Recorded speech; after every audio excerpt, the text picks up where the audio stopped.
All right, today we're diving into something really fascinating. It's this radical new vision for a place in Laos that many people might only know as a quiet historical site. But this is a blueprint to transform it into something so much more. So let me just ask you this. What if a forgotten stop on some ancient route actually held an answer to a modern crisis? Yeah, think about that. This isn't just about dusting off old relics. It's about trying to find a whole new path forward for our future. Okay, this quote right here, this is the core of everything we're about to unpack. Champasak is not a destination. It is a civilizational answer. Whoa, that's not about booking a tour, right? It's a huge claim that this one place can be an answer for a world searching for well-being. That is a seriously bold vision. So let's dig in and see how they actually plan to build it. So, first things first, we've got to completely reframe how we even think about this place. It's all about a strategic shift that challenges us to rethink what Champasak is, and more importantly, what it could be. Now, this is just a brilliant piece of strategic positioning. They're not saying, hey, we're a smaller version of these other famous places. No way. They're positioning Champasak as a unique peer to giants like Bodh Gaya and Siem Reap. You see, Bodh Gaya is the birthplace, the origin. Siem Reap, that's all about the epic grandeur of the past. But Champasak, its whole identity is built around a faith that is alive, right now, in the present. So you're probably wondering, what on earth is a living sacred landscape? Well, think of it this way. It's the total opposite of a museum. This is a place where rituals are still alive, you know? The community actually owns its faith. It's not just for show. And the landscape itself, the mountains, the rivers, they're completely intertwined with the spirituality. It's not just a monument, it's a whole living, breathing system.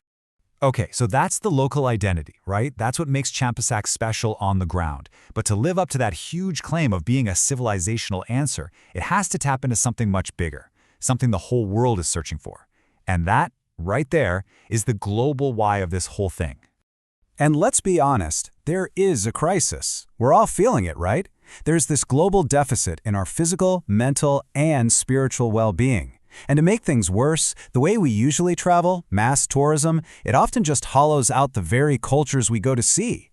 On top of that, so-called economic development can cut people off from their own heritage, the very thing that gives their lives meaning. It's a huge problem.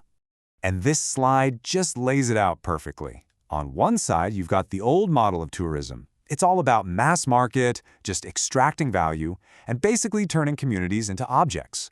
But the vision here is for something totally different, a sacred economy. We're talking high value, regenerative, an economy where the local community isn't a product, they're the host. It's a massive shift in thinking. So, okay, we've defined the problem. What's the actual solution on the table? Well, it's this core concept called the sacred nexus. Let's really break down what that means. The sacred nexus isn't just one thing. It's not just about old temples or pretty scenery. It's more like a point of convergence where four crucial elements come together. You've got faith, wisdom, the landscape itself, and the people, the living community. When those four things meet, they create something totally new and powerful. And here's the tagline that just nails it, where civilization, faith, and well-being converge. See how it all comes together? It's not a small idea.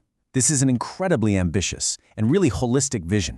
This leads us to a really important term, civilizational infrastructure. Now, this idea completely flips the script on how we normally think about culture. Usually, we see culture as this fragile thing we have to spend money to preserve. But this concept says, no, you've got it backwards. Culture isn't a cost. It's the essential foundation for everything else, for our well-being, our security, and for any kind of sustainable future. All right, so a grand vision is great, but how do you actually build it? How does it become a real plan? Well, it's all supported by four key pillars. Think of them as the legs holding the whole thing up. Pillar number one is the cultural bridge, and this is all about storytelling, but on an epic scale. The idea is to connect these ancient, powerful spiritual narratives that flow all the way from the Ganges in India across Asia to the Mekong, and guess what's right in the middle of that story? Champasak. Pillar 2 is that sacred economy we talked about. This is the engine that's going to power the whole vision. It's all about finding a new kind of growth that doesn't destroy what it touches. The focus is on knowledge, on sustainability, and most importantly, on the dignity of the local community. Next up, Pillar 3, global branding. I mean, a vision this big can't stay a secret, right? It needs to get out to the world. So the goal here is to get Champasak onto huge global stages, like UNESCO or the Global Wellness Institute, and position it not just as another historical site, but as a world-class destination for living heritage and well-being. And that brings us to the fourth, and you could argue the most important pillar of all, local inclusivity. This absolutely cannot be a top-down project dreamed up in an office somewhere. It has to be built on the principle that the local community are the hosts, the owners of their own culture. It's about empowering their youth to be the guardians of this legacy for the future. Okay, so we've got the reframing, we've got the problem, the solution, and the 4 pillars. Let's put all those pieces together and look at the ultimate vision. This is where we really see the blueprint for the future come to life. And this quote, this is another one of those powerful reframes. We always hear that Laos is landlocked, right? As if it's a weakness. This flips it completely. Laos is not landlocked. Laos is civilization-linked. It turns a geographic fact into this incredible cultural strength. It's not isolated, it's the bridge, the link between the great civilizations of Asia. And look, this isn't just a bunch of nice ideas. There is a concrete 5-year roadmap. You can see it right here. It starts small with a pilot program in Champasak. Then it expands to a network along the Mekong River. Then it connects with the Ganga-Mekong dialogue, gets world recognition, and the ultimate goal is a global platform for this new idea of sacred well-being. It's a real plan. And really, this is what it all boils down to. The mission here isn't to preserve the past by putting it under glass. It's about designing the future, by using the wisdom of a living civilization as the blueprint. A more meaningful future for all of us. So I'll leave you with this final thought, this big question.